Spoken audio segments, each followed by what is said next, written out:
कल आपको बताया गया था कि आप बंधन में बंधे हुए हो। ये जीवात्मा कभी पहले बिल्कुल आजाद थी, स्वतंत्र थी, निर्मल स्वच्छ और साफ थी। इसके नजदीक कोई गंदगी नहीं थी। यह आजादी से विचरण करती थी जब सतलोक में थी। अलख लोक, अगम लोक, अनामी लोक में इसको जाने में कोई दिक्कत नहीं होती थी। इसकी जो चाल है, स्पीड है, वो बहुत तेज थी। लेकिन जब ये नीचे उतारी गई तो इसकी चाल भी बहुत धीमी हो गई। इसके किनारे मलिनता आ गई, ज्ञान भी उतना नहीं रह गया। अपना घर भूल गया, अपने पिता भूल गए, सतलोक भूल गया, अलख अगम लोक भूल गया और बराबर बंधन में ही काल के इस देश में रही। दूसरे देशों में भी चली गई, लेकिन वहाँ भी बंधन से मुक्त नहीं हो पाई। लौट करके फिर इसी लोक में आना पड़ा। आपको ये नहीं पता है कि आप पिछले जन्म में भी कहीं थे, लेकिन थे। चाहे पशु पक्षी के ही योनि में रहे हो, लेकिन यही काम जिसको आपने अपना गौड़ काम मान लिया, ये मान लिया कि मनुष्य शरीर पाने का यही काम है। धन कमाओ, खाओ पियो, अच्छा कपड़ा पहनो, अच्छे मकान में रहो, इज्जत वाली जगह पर रहो, इसीलिए ये मिला है। ये निशाना आपने बना लिया ना जानकारी में, लेकिन यही काम पहले भी होता रहा। खाना बच्चा पैदा करना अब ये जरूर है तो स्वर्ग और वैकुंठ में, और आप समझो उसके ऊपरी लोकों में भोजन जरूर अलग रहा, शरीर जरूर अलग रहा। जैसे इस समय पर ये 5 तत्वों का शरीर है, इसमें सड़न गलन बदबू पैदा हो जाती है, इसमें रोग हो जाता है।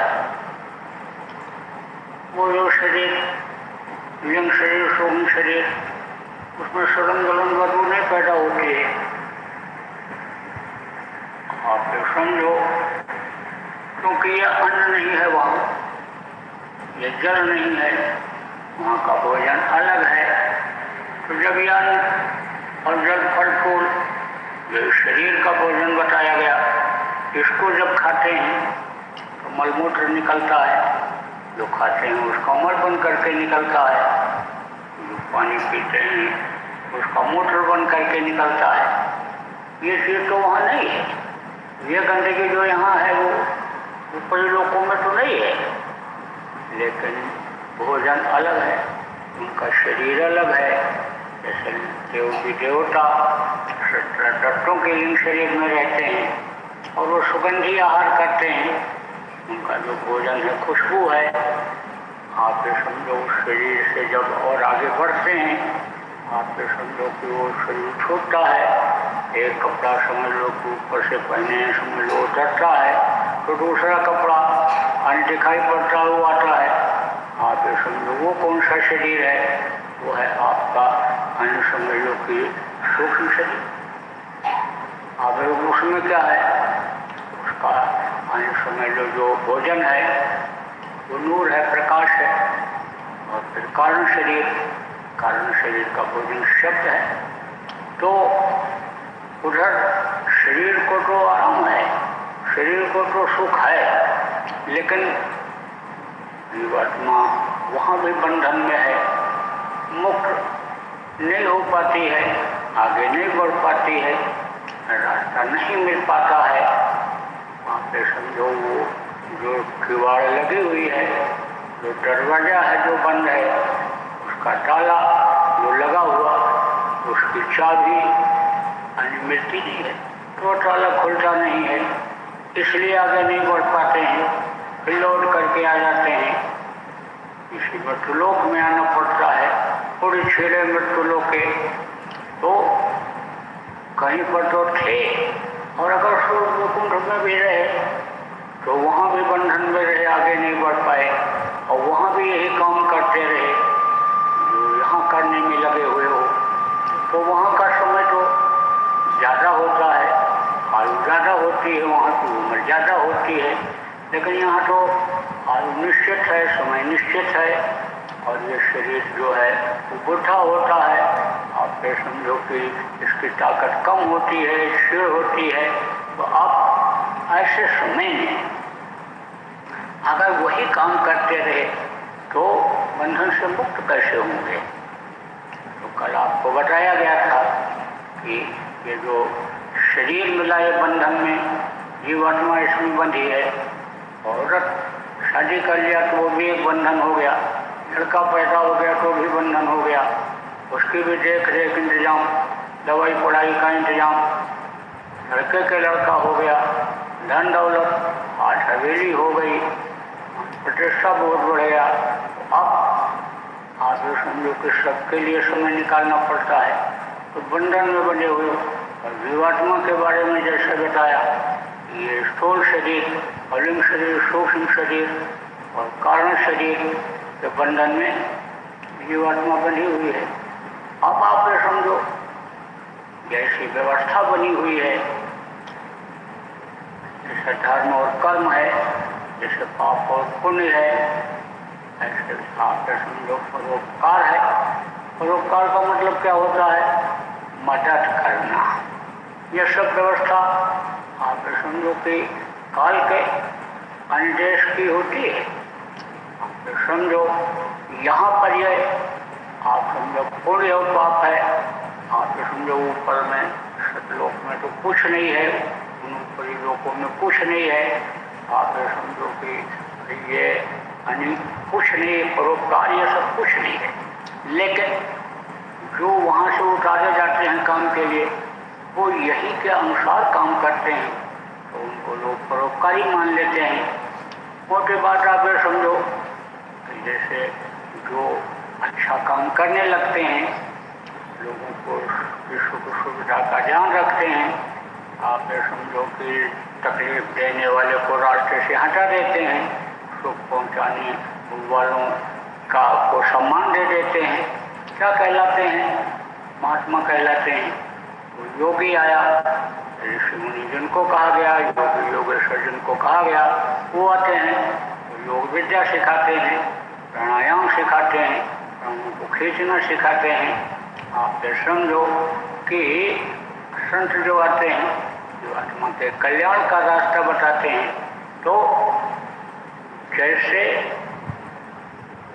प्राइमरी स्कूल होता है, गांव का स्कूल होता है, और उसमें मास्टर होते हैं, पढ़ाते हैं बच्चे को, तो उनको लोग मास्टर साहब कहते हैं। कोई लड़का उसी गांव का पढ़ करके और चला गया, वहाँ कॉलेज में पढ़ाने लग गया, शहर में चला गया, या जहाँ पर डिग्री कॉलेज है उसमें पढ़ाने लग गया, तो उसको बच्चे और लोग सर कहते हैं, कोई प्रोफेसर कहता है, कोई डीन कहता है, कोई कुछ कहता है, अलग अलग नामों से उनको लोग पुकारते हैं। लेकिन जिनको ये नहीं मालूम प्रोफेसर क्या होते हैं, वो तो यही कहते हैं कि मास्टर हैं भाई, ये मास्टर साहब हैं, काम तो वही करते हैं, लेकिन नाम अलग अलग रख दिया करते हैं। तो जिनको ये मालूम होता है भाई ये महात्मा का काम करते, अच्छा काम करते, उनको महात्मा कहते हैं। संतों को भी दर्जा तो अलग अलग होता है, लेकिन संतों को भी लोगों ने महात्मा महापुरुष कहा। महापुरुष शब्द एक ऐसा है कि हर श्रेणी के लोगों ने महापुरुष यानी कह करके और उनको संबोधित किया, और महापुरुष का दर्जा यानी सम्मान का दर्जा उनको दिया। आप उस बात को समझो कि ये जो जीवात्मा है, ये समझ लो कि जीवात्मा जिसमें है, जैसे शरीर में इसको ज़रूरत है, किस चीज़ की ज़रूरत है? हवा पानी की ज़रूरत है, आसमान की ज़रूरत है, आप समझो गर्मी ठंडी की ज़रूरत है, यहाँ पर समझो कि इसको हर तरह की चीज़ों की ज़रूरत है। अब ये जो देवी देवता हैं, ये क्या करते हैं? ये भी परोपकार का काम करते हैं। परोपकार किसको कहते हैं? जैसे जिसके पास नहीं है उसको दे दिया जाए। परोपकार किसको कहते हैं?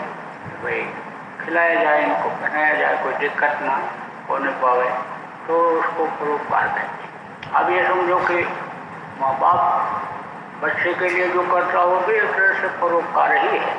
श्रेणी अलग अलग है, जहाँ अलग अलग है। आप समझो कि जैसे जैसे समझ लो कर्तव्य का पालन पूरा होने लगता है, और उसके बाद कोई किसी के लिए कहता है, तो जो अमूमन लोग करते हैं जिस चीज़ को, उस पर लोगों का ध्यान ज़्यादा नहीं जाता है। जैसे अपने बच्चों को पढ़ाते लिखाते हैं, शादी ब्याह कर देते हैं, तो उस पर लोगों का ध्यान ज़्यादा नहीं जाता है। लेकिन दूसरे के लड़के की शादी कर दिया, दूसरे लड़के को पढ़ा लिखा दिया, अपने घर के मजदूर को, अपने घर के काम करने वाले नौकर को लोग खाना खिलाते ही हैं, और कहीं आता है तो किराया भाड़ा भी दे देते हैं। लेकिन जिनसे किसी का कोई स्वार्थ नहीं है, उसको रोटी जब कोई खिलाता है, उसको जब कोई किराया भाड़ा देता है, एक जगह दूसरी जगह पहुंचाता है, या दवा करा देता है बीमारी में, तब उसको लोग परोपकार कहते हैं।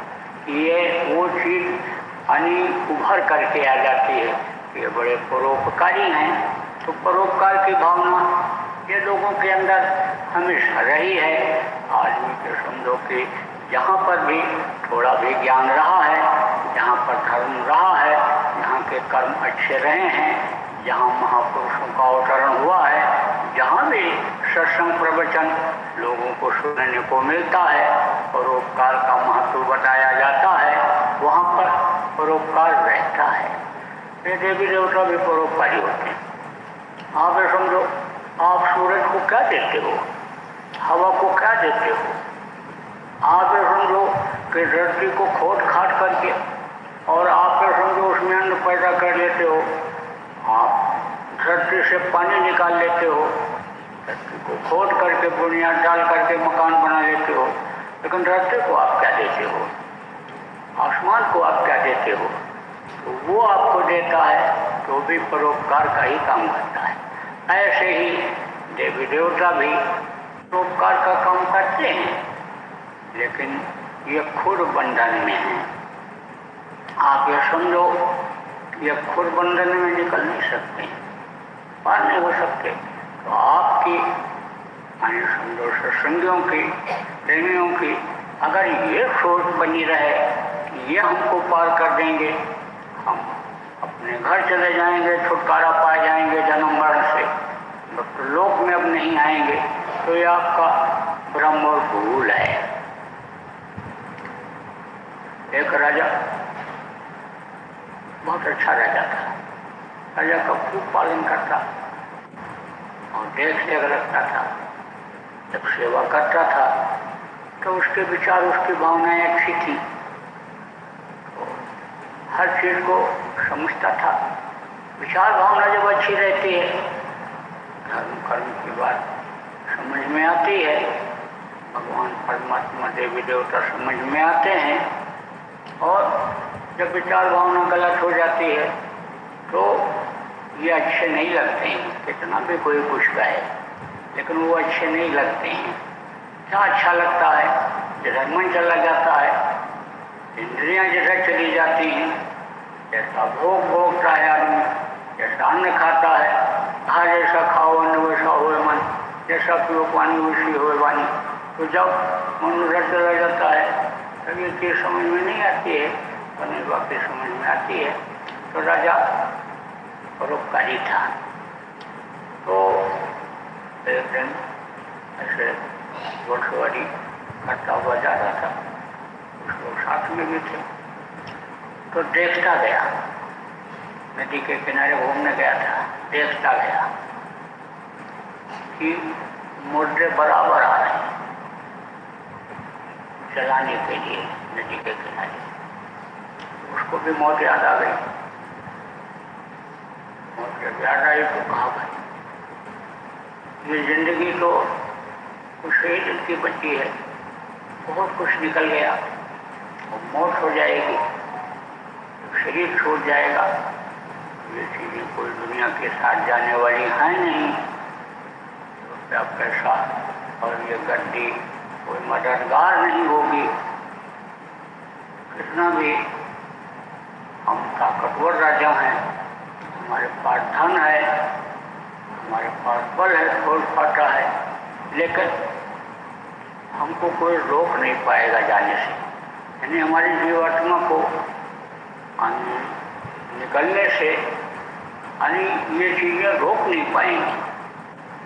यह सत्य है, जो पैदा हुआ है वो मरेगा, जो पेड़ फला है झड़ेगा, जो आग जली है बुझेगी। तो भाई कुछ करना चाहिए वहाँ के लिए, जिससे इस जीवात्मा को कष्ट न हो, नरकों में न जाइए, लौट करके फिर 84 में इधर दुख झेलने के लिए ना आवे। तो कुछ करना चाहिए। लौट करके आया, सोचने लगा क्या करें, कैसे करें, कैसे शांति मिले। नींद नहीं आ रही थी, नींद कैसे आवे, शांति कैसे मिले, संतुष्टि कैसे मिले। सुबह जब गया दरबार में, राम को बुलाया, कहा कि शांति कैसे मिलेगी, धार कैसे होगा, किस तरह से कल्याण होगा। तो दोनों ने कहा, इसको जो जानकारी थी बताया। किसी ने कहा महाराज यमुना जी में नहाओगे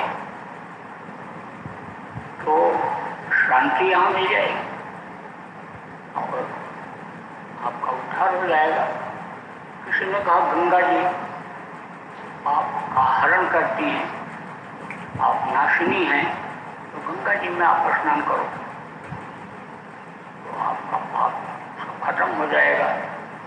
किसी ने कहा, राजा परीक्षित ने भागवत की कथा सुनी थी, भागवत की कथा सुनो और समझो कि वो भागवत आपको उद्धार कर देगा। किसी ने कहा कि समझ लो कि तीर्थों में चले जाओ। किसी ने कहा चले जाओ उधर पहाड़ों पर, वहाँ कुछ दिन रह लो, तपस्या कर लो, ध्यान लगा लो, तो समझ लो कि शांति मिल जाएगी आपको। तो राजा का मामला कोई चीज की कमी तो थी, तैयारी किया, चलो जमुना नहाएंगे। जमुना में नहाया, गंगा में नहाया, समुद्र में भी गया, बोतल लगाया आया, जब आया उधर से जब गया तो उधर पहाड़ी रास्ते में पड़ी थी, एक मंदिर था। आदमी को रुक जाएंगे, यहीं पूजा पाठ करेंगे, यहीं ध्यान लगाएंगे। वहाँ भी कुछ दिन रहा, फिर लौट करके आया। कोई शांति नहीं मिली, कोई संतुष्टि नहीं मिली। जब अंदर से संतुष्टि होती है तब आदमी को संतुष्टि होती है, जब कोई चीज़ समझ में आ जाती है, सही चीज़ मिल जाती है। जब सही चीज़ की जानकारी आत्मा को हो जाती है कि ये सही है गलत है, निर्णय तो आत्मा ही लेती है।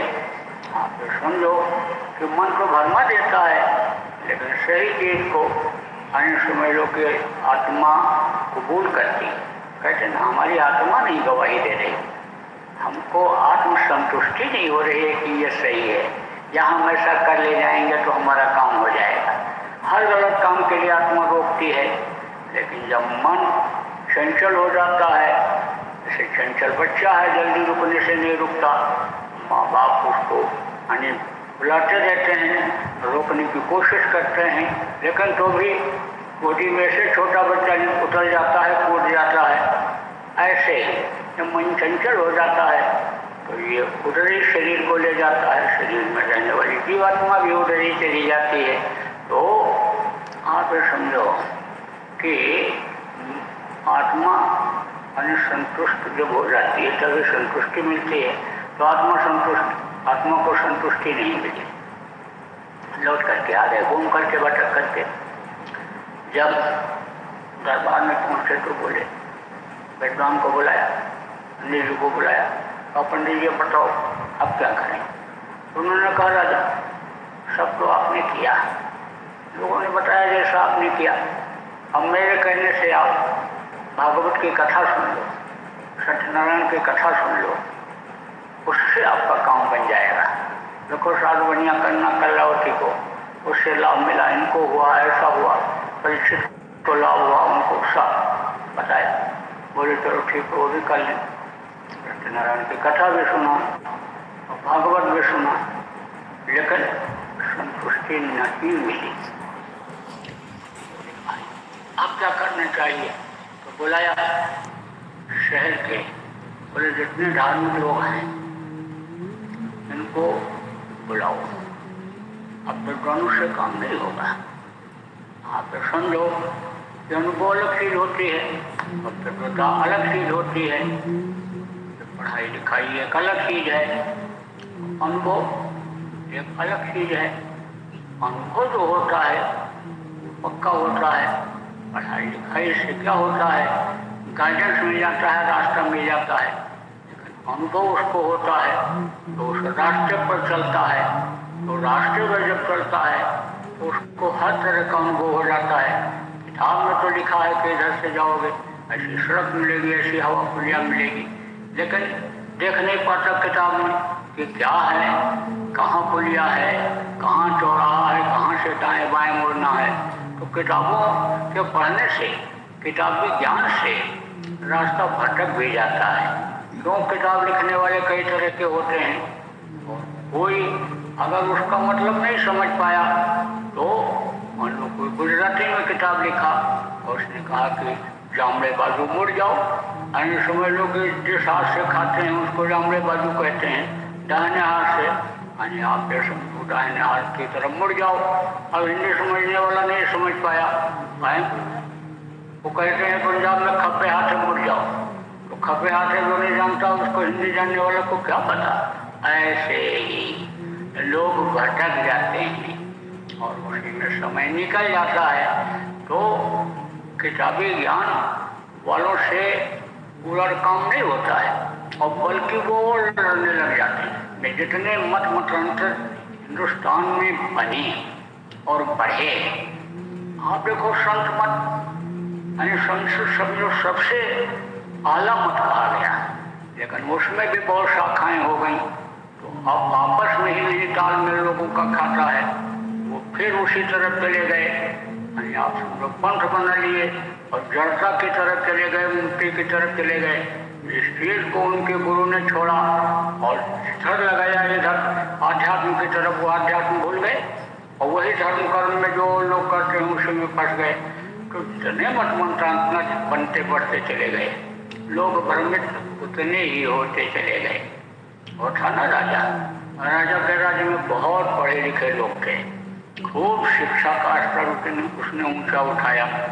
अब ये विद्वान लोग क्या करते थे, चोर चढ़ाते रहते थे और समझो कि कई मंत्रियों को नियुक्त कर दिया और व्यवस्था राज्य की अन्य समझ लो कि नहीं ठीक से चल पाई। तब राजा ने सोचा कि भाई अब ये जब नहीं चला पाएंगे व्यवस्था बिगड़ रही है, तो हम अनुभवी लोगों को जो गृहस्थी का काम करते हैं उनको अब हम ये जिम्मेदारी दें। देखो खाने का खिलाने का और ये सुरक्षा का ये सब जिम्मेदारी कौन करता है, राजा करता है। आप जो इस समय प्रजातंत्र में ये मंत्री करते हैं और यही सब काम यानी गृहस्थी में भी तो होता है, घर में जो मुखिया होता है घर का यही सब काम वहाँ भी करता है। अब यह है कि वहाँ थोड़े छोटे स्तर का होता है और यहाँ बड़े स्तर का होता है, स्तर का अंतर है लेकिन काम वही होता है। तो उसने क्या किया, बंद कर दिया बाड़े में और खाने पीने बढ़िया रहने का इंतजाम कर दिया। बाड़ा किसको कहते हैं, 4 दीवारी बाउंड्री वाल के अंदर, वहाँ सब इंतजाम कर दिया बुद्धिजीवियों को और गांव के लोगों को व्यवस्था सौंप दिया। अब 6 महीने के अंदर सारी व्यवस्था सही हो गई। अनुभव बड़ी चीज होती है। तो जब धार्मिक लोगों को राजा ने बुलाया तो उसमें एक महात्मा का साधक था, का शिष्य था, साधना करता था, हर तरह की जानकारी उसको थी। तो उसने कहा कि राजा ने कहा भाई मैं संतुष्ट नहीं हुआ, हमको कोई संतुष्ट कर दे तो काम बन जाए। हमारे समझ में नहीं आ रहा, मैं बहुत भटका।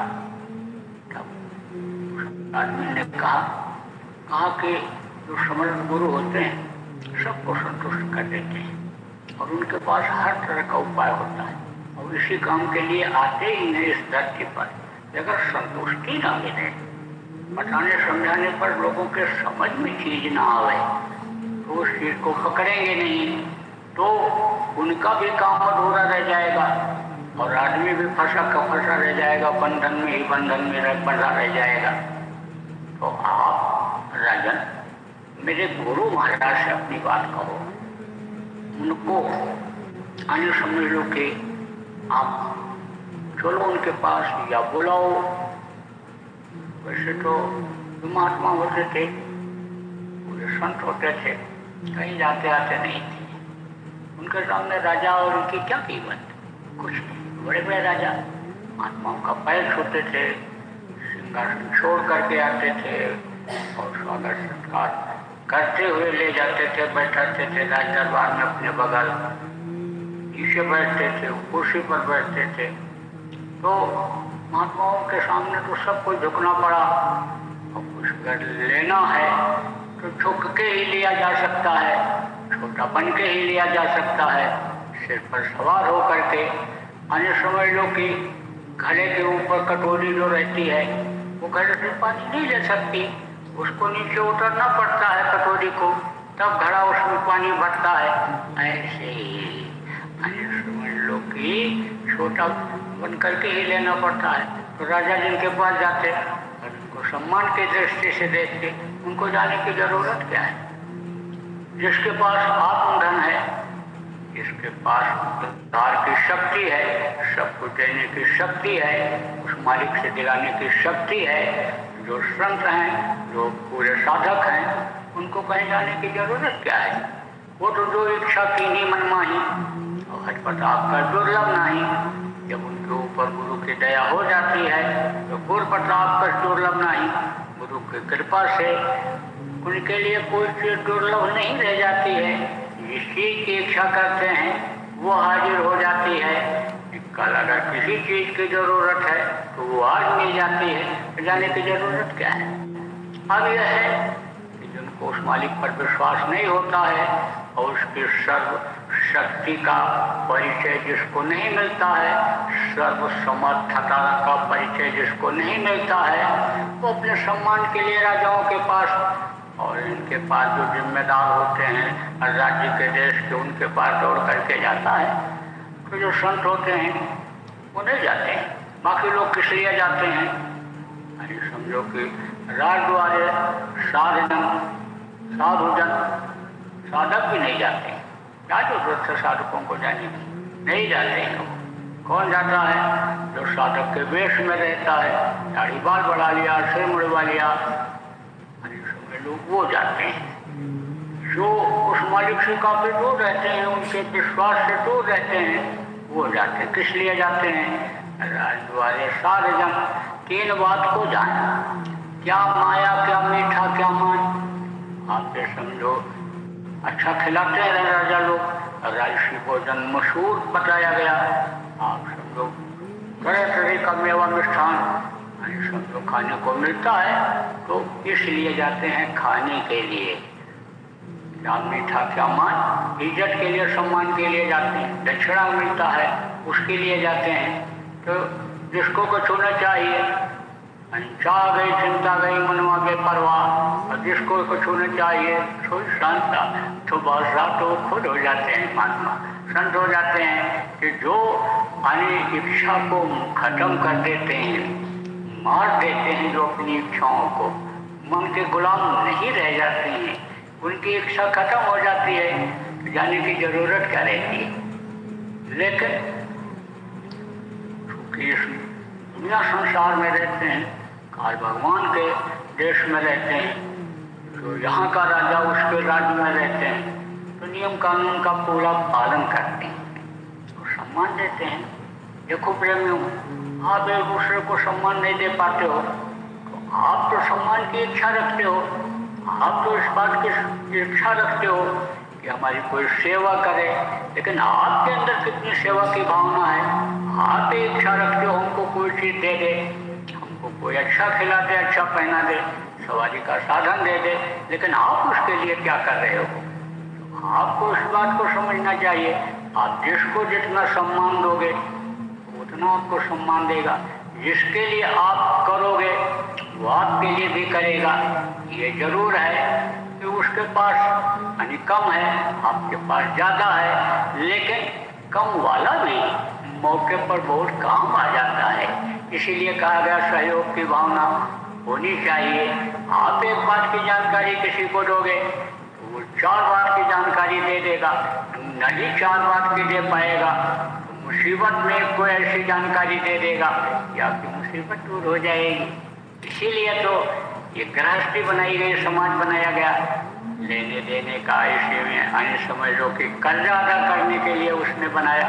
तो सब कुछ तो यही है, जानकारी होनी चाहिए। सत्संग जब मिलता है तब तो जानकारी होती है, और नहीं तो बस आदमी खाने पीने मौज मस्ती में ही लगा रह जाता, समय को बिता देता है। जीवात्मा परमात्मा के बारे में जानकारी नहीं हो पाती है, और जीवात्मा फंस जाती, कल्याण नहीं होता।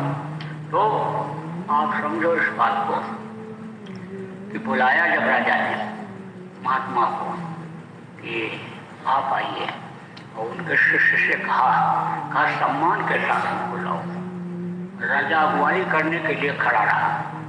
महात्मा जी जब गए तो महात्मा ने कहा, महात्मा को बैठाने की कोशिश किया तो कहा नहीं, आप जिस काम के लिए हमको बुलाए हैं वो हमको आप बताइए। तब उन्होंने कहा नहीं, आप बैठो, हाथ दर्पण करो, आतिथ्य सत्कार का हमको मौका दो, सेवा का मौका दो। बोले नहीं, पहले आप अपने प्रश्न का उत्तर दो। आपने हमको बुलाया क्यों? आपने किसी प्रयोजन से बुलाया होगा, किसी काम से बुलाया होगा, मेरे लायक कोई चीज होगी तब आपने बुलाया होगा। तो पहले आप प्रश्न करो। तब उन्होंने बताया, मैं तीर्थों में भी गया, गंगा यमुना में भी स्नान किया, समुद्र में भी गोते लगाया, पहाड़ी पर मंदिर था वहाँ भी गया, वहाँ भी ध्यान लगाया, मेरा मन नहीं रुका, मैं विचलित ही रहा, हमको शांति नहीं मिली।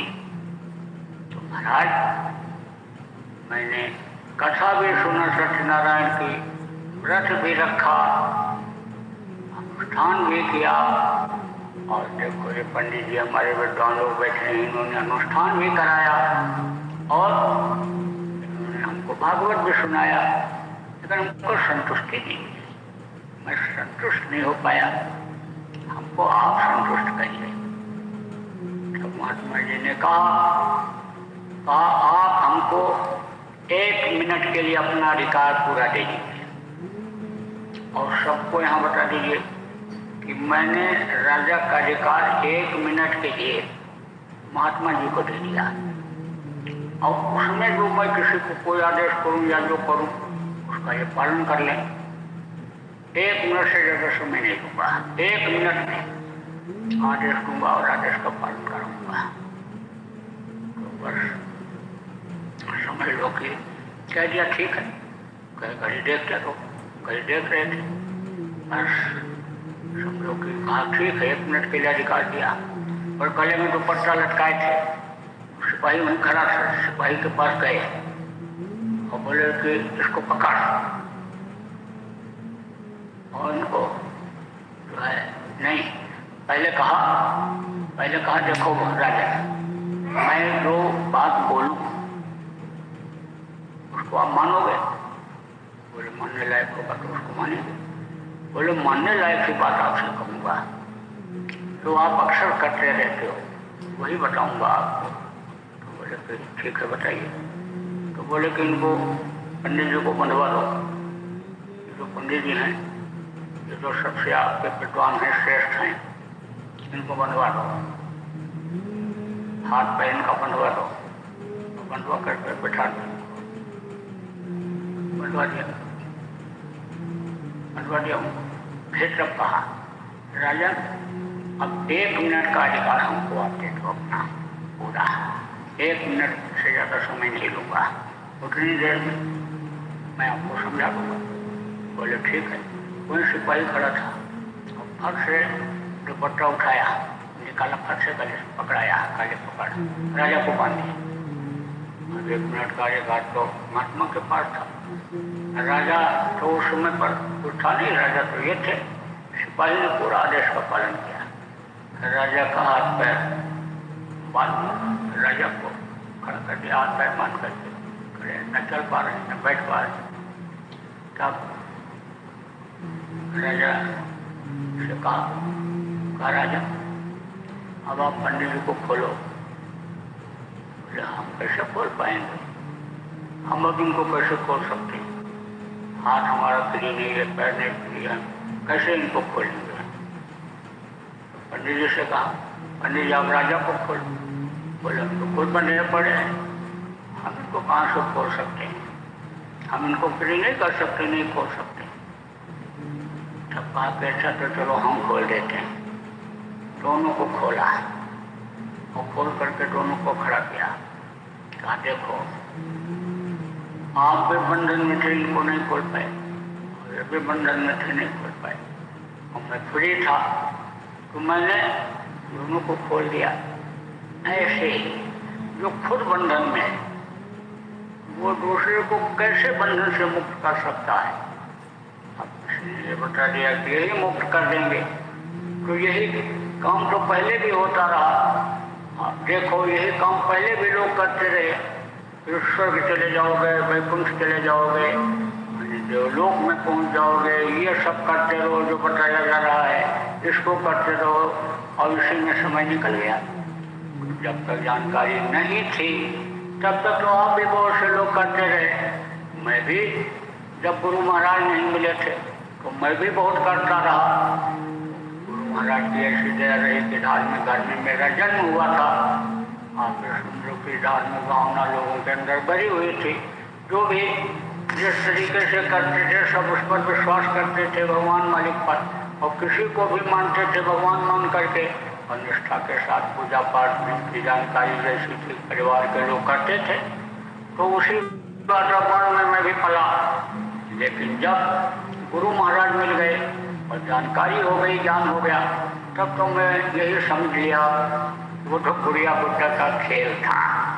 जैसे छोटी सी बच्ची होती है, गुड़िया का गुड्डा का खेल खेलती है, समझो कि कपड़े का गुड्डा बनाती है, कपड़े की गुड़िया बनाती है, और फिर उसको बनाती है, खिलाती है, सुलाती है, दूसरे की सेवा कराती है, देख रेख सब कराती है। गृहस्थी में जैसे समझो सब होता है, देखती है, ऐसे वो सब कराती है। लेकिन जब उसकी शादी हो जाती तब वो गुड़िया गुड्डा का खेल नहीं खेलती है। तो वो जब समझ में आ गया, गुरु महाराज मिल गए और भजन ध्यान का रास्ता दे दिया, दया जब करने लग गए, तब तो हमारे लिए वो गुड़िया गुड्डा का खेल हो गया। अब उधर नजर भी नहीं जाती, ध्यान भी नहीं जाता है। और दूसरों को समझाता भी हूँ कि इससे कुछ होने वाला नहीं है। विरोध नहीं करता हूँ, विरोध में आदमी प्रतिशोध में आ जाता है, रिएक्शन जिसको कहते हैं, रिएक्शन में आ जाता है। विरोध तो नहीं करता हूँ, लेकिन ये कहता हूँ कि भाई इससे कुछ मिलने वाला नहीं है। आप ये समझो कि किसी वैद्य के पास, डॉक्टर के पास अगर मरीज जाए और वो डॉक्टर एकदम से 25 परहेज बता दे, तो मरीज उसके पास दोबारा जाएगा नहीं। इलाज आप ये समझ लो कि कराने जाएगा नहीं, वो मर्ज का मर्ज बना रह जाएगा। तो क्या करते हैं ये लोग, धीरे धीरे धीरे समझाते हैं। जो ज़्यादा नुकसान करने वाली चीज़ होती है उसको छुड़वाते हैं, और फिर उसके बाद में जो कम नुकसान वाली है फिर उसको बाद में समझा करके छुड़वाते हैं।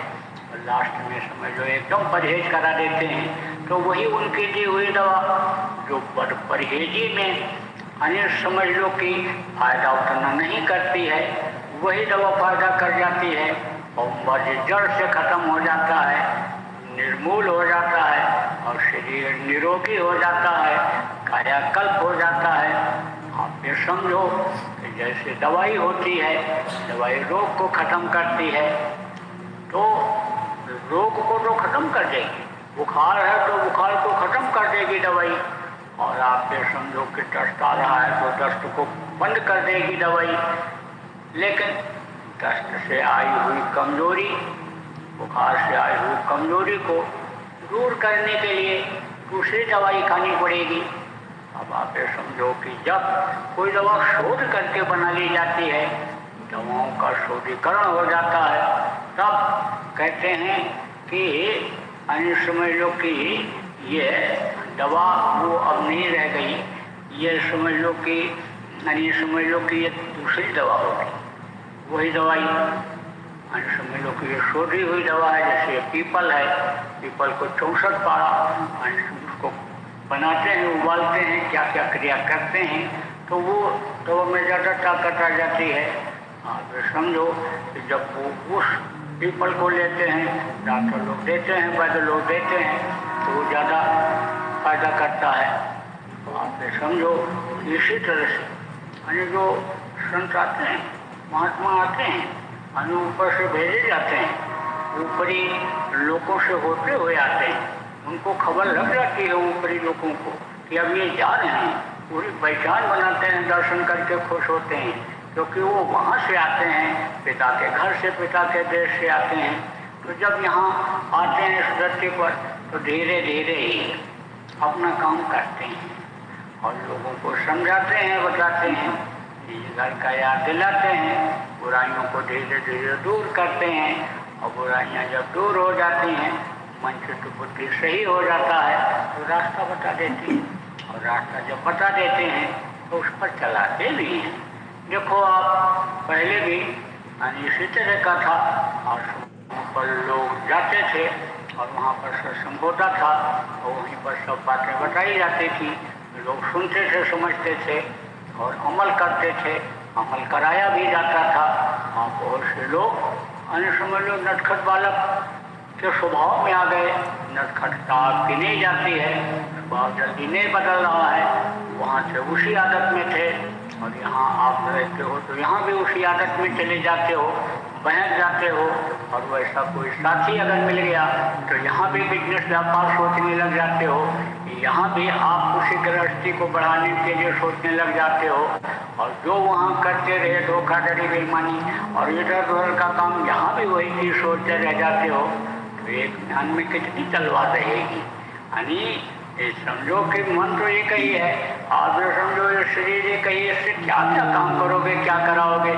ये चित्त तो चिंतन करेगा, क्या क्या चिंतन करेगा, यही चिंतन अगर जो आप यहाँ भी रह करके करते हो वही चिंतन अगर मालिक के लिए करने लग जाओ, उसके लिए अगर आप समझ लो प्रयास करने लग जाओ, वो मालिक मिल जाए, वो शब्द मिल जाए आपको और आप ये समझ लो कि उसको आप पकड़ लो और वहाँ आने जाने लग जाओ तो संकट भी आपका दूर हो जाए, आपके विचार बदल जाए, आपकी भावना बदल जाए, आपकी सोच बदल जाए और आपकी स्थिति बदल जाए, घर की स्थिति बदल जाए, शरीर की स्थिति बदल जाए, आपका रोग खत्म हो जाए, आर्थिक संकट खत्म हो जाए, आप जो जगह जगह पर अपमानित होते हो अपने कर्मों के द्वारा, वो कर्म भी आपके अभी धुल जाएं, खत्म हो जाएं, सम्मान आपको मिले, आप इज्जत के साथ रहने लग जाओ और जब तक आप यहाँ पर रहो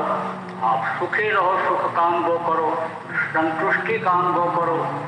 जब समय पूरा हो जाए तो अपने घर, अपने वतन, अपने मालिक के पास पहुँच जाओ, ये सारा झंझट और ये सारा बंधन से मुक्त हो जाओ। वही टेंशन जिसको कहते हैं नहीं रह गया, वो टेंशन से आप मुक्त हो जाओ। जिसको टेंशन कहा गया, परेशानी कहा गया, तो आप सब लोग भाग्यशाली हो कि जिनको मनुष्य शरीर मिला, रास्ता मिला, बराबर संकल्प के साथ रास्ते पर चलो, छोटा बन करके आप रहो और कोई चीज लेने के लिए, पाने के लिए यानी आप छोटा बन करके ले लो, आपको मिल जाएगा। अहंकार में रहोगे, धन के बल के, प्रतिष्ठा के वैभव के, जवानी के अहंकार में रहोगे तो आपको कुछ नहीं मिलेगा। आपको जिससे कुछ लेना है, आप उससे छोटा बन करके, प्यार करके उससे ले लो, उसके प्यारे बन जाओ। प्यारा बच्चा जो होता है, आप समझो कि उसको समझ लो कि माँ हमेशा प्यार करती है, गोद में ही उठाए रहती है, और नटखट बच्चा जो उन्हीं का मुंह नोचता है, जो माँ को ही पैर से मारता है, वो दूध तो पिला देती है, वो समझ लो कि नहला धुला के तेल लगा करके सुला तो देती है, कर्तव्य का तो पालन करती है, लेकिन प्यार से उसको नहीं उठाती है कि प्यार से अगर उठाएंगे, गोदी में रखेंगे इसको, तो ये हमारा बाल नोच लेगा, गाल नोच देगा, ये हमको पैर से मारेगा। तो नटखट बच्चे को नहीं पसंद करती है माँ। तो गुरु और समझो कि जो शिष्य का रिश्ता होता है, प्रेमियों का रिश्ता होता है, ये ऐसे ही होता है। बाप बेटे की तरह होता है, माँ बेटी की तरह से ही होता है। और उनसे अगर कुछ लेना है तो प्यार से लो और प्यार उनसे करो। जब वो आपसे प्यार करने लगेंगे तो समझ लो कि काम बन जाएगा। प्रेम में समझ लो बहुत काम होता है। फर्ज एक अलग चीज होती है, उसी फर्ज को अगर प्रेम के द्वारा निभाओ तो बहुत बढ़िया समझो कि निभता है और उसका फायदा दोनों को मिलता है। और नहीं तो फर्ज तो आदमी निभाता है, गुरु शिष्य का फर्ज निभाता है, शिष्य गुरु का फर्ज निभाता है, और आप समझो बाप बेटे का, माँ बेटे का, पत्नी का फर्ज निभाता है। तो फर्ज निभाने में प्रेम नहीं रहता है, और जहाँ प्रेम नहीं रहता है वहाँ सुख नहीं रहता है, वहाँ समझो कि परेशानी रहती है। तो देखो, बात सुनने से नहीं होता है, सुनने से होता है, आप सुनने से होता है। दोनों क्या बात बताई गई और अमल करने से होता है। कोई बात समझ में आ जाए तो उसको पकड़ लेना चाहिए। आप जब उसको पकड़ लोगे और उसके अनुसार जब करोगे, प्रैक्टिकल करके देखोगे तो फायदा हो रहा है, तब विश्वास होगा। तो बोलो जय